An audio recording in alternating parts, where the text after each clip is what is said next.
pessoal, tudo bom? Bem-vindo ao canal Tatocares, eu sou o Tarso e esse é um vídeo muito especial. Esse é um vídeo que eu vou estar respondendo algumas perguntas de vocês. Eu escolhi 4 perguntas que vocês enviaram lá no meu Instagram e vou estar respondendo essas perguntas para vocês, tá? A primeira pergunta é muito interessante, embora seja... aliás, é muito relevante também, além de ser interessante. A pergunta é: por que há tanta divisão no mundo? Quando olhamos para os dias atuais, olhamos para a política, vemos esquerda, direita, vemos tantos problemas que acontecem dentro do lar, divisão entre marido e mulher, problemas entre pais e filhos, e enfim, diversos outros problemas. Tudo isso acontece por causa de um simples problema, uma palavrinha só: divisão. A divisão, ela tem o poder de fazer com que pessoas que são unidas vivem com raiva uma das outras, com pensamentos opostos, sem ter esse relacionamento, essa união. E isso se dá por causa do pecado. O pecado começou lá no Jardim do Éden, com Adão e Eva. Naquele momento ali nós já vemos uma divisão. Primeira divisão que acontece ali é com Adão. Adão, quando Deus aparece para ele, depois de Adão ter consumido o pecado, ter pecado junto com sua esposa, Adão chega e fala que estava se escondendo da face de Deus porque viu que estava nu. Então Deus vai interrogar: mas quem disse que você está nu? Quem te deu esse entendimento? Então ele começa a indagar ali, e tem aquela narrativa, aquela conversa toda com o próprio Deus.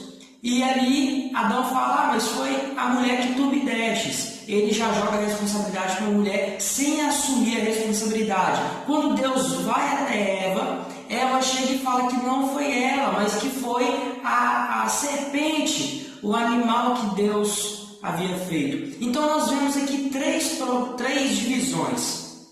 Aliás, 2. A primeira divisão é entre o casal, o marido e a mulher. O marido culpando a mulher. O segundo é a mulher culpando a criação de Deus. Então, assim, nós vemos 2 problemas aqui. 2 problemas que ocorrem por causa do pecado, mas são 2 divisões. E essas divisões, elas estão até os dias de hoje. É difícil a gente encontrar um casamento que seja um casamento perfeito. Aliás, perfeito nenhum mas é difícil ter um casamento onde se segue um padrão bíblico, se segue um padrão onde os dois ali realmente um amando o outro. Sempre vai ter problemas. Por que isso acontece? Por causa do pecado. E também o outro problema é por causa da criação. A criação, ela é sujeita, como Romanos 8 vai dizer, a natureza, ela está sujeita, a criação está sujeita ao cativeiro por causa do pecado. A natureza, a criação está sofrendo por causa do pecado. Então aqui nós vemos esses problemas acontecendo até os dias de hoje, tá? Então o problema da divisão, o problema de pensamentos é por causa do pecado. Isso não pode acontecer. Quando o Senhor nos salva, quando o Senhor nos dá uma nova vida, nós nascemos de novo, então surge uma nova criação. Essa criação vai fazer com que a pessoa que pensa A e a pessoa que pensa B, pensamentos totalmente opostos, começam a se unir. Então, a partir do momento em que uma nova criação, realmente eu, você, o povo de Deus, a sociedade recebe a Jesus como nosso único Senhor e Salvador, então a nossa mente é transformada, o nosso coração é transformado, a gente para de pensar somente em nós, passamos a pensar no próximo e no bem comum. Então, fazendo dessa forma, nós criamos laços, Da mesma forma que a Trindade bendita, que é Deus Pai, Deus Filho, Deus Espírito Santo, uma só pessoa, unido, assim também será a sociedade. Quando ela entender que não é somente sobre ela, não é somente sobre o umbigo dela, é as regras dela, é o pensamento dela, mas é o pensamento, é a forma que todos vivem. E, óbvio, tendo Deus como esse modelo, né? Então, essa é a primeira resposta à primeira pergunta, tá bom? Porque há tanta divisão no mundo por causa do pecado. A segunda pergunta é a seguinte: a igreja é relevante para os nossos dias? Eu não diria somente para os nossos dias, mas para todas as eras, para todas as épocas. A igreja, ela é um organismo vivo, ela é agência, ela é o próprio, se eu posso assim dizer, a agência. Eu acho que a melhor palavra aqui que se encaixa é agência. Ela é a agência de Deus na Terra. Por que eu falo isso? Percebam comigo que as pessoas, se você é um cristão, você está me ouvindo, e você erra em algum momento lá no seu serviço, na sua casa, onde tem ímpios, onde tem pessoas que não acreditam em Jesus, que não servem a Jesus Cristo. Então, essa pessoa vai ver o seu erro e vai falar assim: olha, mas você é crente. É ou não é? Muitas pessoas já passaram por isso. Agora, pensa comigo, por que eles fazem isso? Por que eles nos cobram? Porque a religião, o cristianismo, sempre foi a base da maioria da sociedade. Muitas nações cresceram com base em preceitos bíblicos, em preceitos onde usaram a palavra de Deus como base. Estados Unidos, enfim, as nações são diversas aqui. Muitas nações cresceram com base nos preceitos bíblicos. Então eu diria sim que a igreja ela é totalmente relevante e importante para a nossa sociedade. Por que isso? Porque a igreja ela é a agência de Deus na terra, é ela quem aponta o Salvador, é por meio da igreja que nós ouvimos a palavra do Senhor. Mas a Bíblia, sim, é a Bíblia, mas é a igreja que é levantada com seus dons e talentos. Ela é a noiva de Cristo e é ela que vai falar sobre a vinda do noivo. Então ela aponta para as verdades que estão centradas na palavra de Deus. Então a igreja é totalmente relevante para os nossos dias. A igreja ela precisa sim se engajar na sociedade, pregando o evangelho, apontando para a conduta, porque uma sociedade onde exclui o cristianismo, os fundamentos bíblicos, os fundamentos morais que a palavra de Deus traz, então é uma sociedade que ela não tem como preceito moral a palavra de Deus. Então, se a palavra de Deus, a Bíblia como um todo, ela traz princípios morais, princípios espirituais, e uma sociedade, ela rejeita esses princípios, então ela vive da forma que ela acha que deve ser vivida. Por exemplo, se ela acha que o conceito de família é um conceito falido, é um conceito errado, e ela quer viver da forma que ela quer, que ela acha que deve ser vivida, então não vai ter mais família, vai ser todo mundo solteiro, tendo relação sexual à vontade com qualquer tipo de pessoas, e rompe esse fundamento que é a família, que é o primeiro órgão que foi instituído por Deus, o primeiro ministério que foi instituído por Deus na terra, lá no Jardim do Éden. Então, se uma pessoa, se uma nação, ela pensa dessa forma, ela exclui esses princípios morais, então nós temos uma nação que está prestes a se desmoronar. Porque não vai ter mais princípio moral. O que é errado para mim pode ser certo para você. Talvez eu ache que roubar é certo e você acha que é errado. Mas aí você vê que vai ter problemas na nação. O que traz o princípio moral, o que traz os princípios fundamentais para um crescimento de uma sociedade é a palavra de Deus. E quem nos expõe essas verdades é a igreja olhando, tendo os seus olhos voltados para a palavra de Deus e expondo essa verdade à nossa sociedade. Então nós temos aqui o primeiro. Aliás, não a primeira, a segunda pergunta. Vamos para a terceira pergunta agora. A terceira pergunta é o seguinte: a salvação é individual? Meus irmãos, eu tenho um problema com essa frase, essa pergunta. Muitas pessoas falam, a salvação é individual, eu tenho a minha garantida, se você não tiver a sua, eu vou subir, você vai ficar, né? Tem essas frases, esses jargões evangélicos. Eu tenho um problema muito sério com essa questão. A salvação é individual. Por quê? Qual é o problema? Porque geralmente quando a pessoa fala isso, a pessoa fala num tom tipo assim, a dela está garantida, da pessoa, se a pessoa não quiser, que ela dá os pulos dela lá. Então é um problema, porque você está pensando somente em si. E é um pensamento errado, porque quando nós olhamos para a palavra de Deus, é o mesmo pensamento que o povo de Israel tinha no Antigo Testamento. Eles olhavam somente para eles, achavam que eles eram o povo que iria ser salvo e os demais, aliás, iria sofrer, iria perecer, sendo que Deus escolheu Israel para ser luz para as outras nações.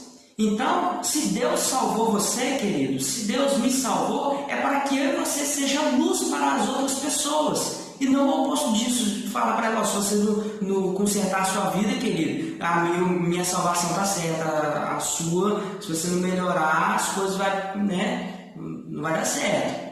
Mas não existe isso. Paulo, ele diz que ele sofre dores de parto por causa dos filhos que ele gerou. Há uma preocupação, tem que haver, aliás, uma preocupação por parte da igreja, por parte daqueles que são salvos, para a salvação de outras pessoas. Se você vê o seu vizinho, se você vê alguém da sua família perecendo, indo para o inferno, você tem que sofrer por causa daquilo. Você tem que sofrer realmente por causa daquilo. Sofrer em que sentido? Em sentido em que você vai dar a sua vida para a conversão daquela pessoa. A salvação ela é individual. A salvação ela é coletiva. Ela é coletiva. Por que ela é coletiva? Porque, vejamos, o projeto de Deus, quando nós olhamos para a palavra de Deus, é sempre um povo. A linguagem que Paulo diz, por exemplo, em Efésios, é um corpo, é um edifício. E não existe um corpo com um órgão só, um membro só. Não existe, não tem como, é um corpo completo, é um edifício com vários pavimentos, sabe? Então nós precisamos olhar para tudo isso com uma ótica menos egoísta, precisamos olhar como um todo, precisamos olhar que se o meu amigo está perecendo, a responsabilidade também é minha. Eu preciso dar a minha vida, eu preciso orar para a conversão dele, eu preciso pregar o evangelho para ele. Nós precisamos olhar para essas questões, ser menos egoísta, tirar essa ótica de olhar somente para si e olhar para o próximo. Porque se o nosso irmão está perecendo, é responsabilidade também nossa, é responsabilidade da gente de ir lá e pregar o evangelho para ele. Porque como eles crerão se não há quem pregue? E como crerão? E como não pregarão, aliás, se não forem enviados? Então, querido, se você tem a oportunidade de pregar o evangelho para alguém, para um próximo, para falar de Jesus para essa pessoa, vá lá e fale. A quarta e última pergunta é o seguinte. A pergunta ela é muito direta. Worship ou louvores congregacionais?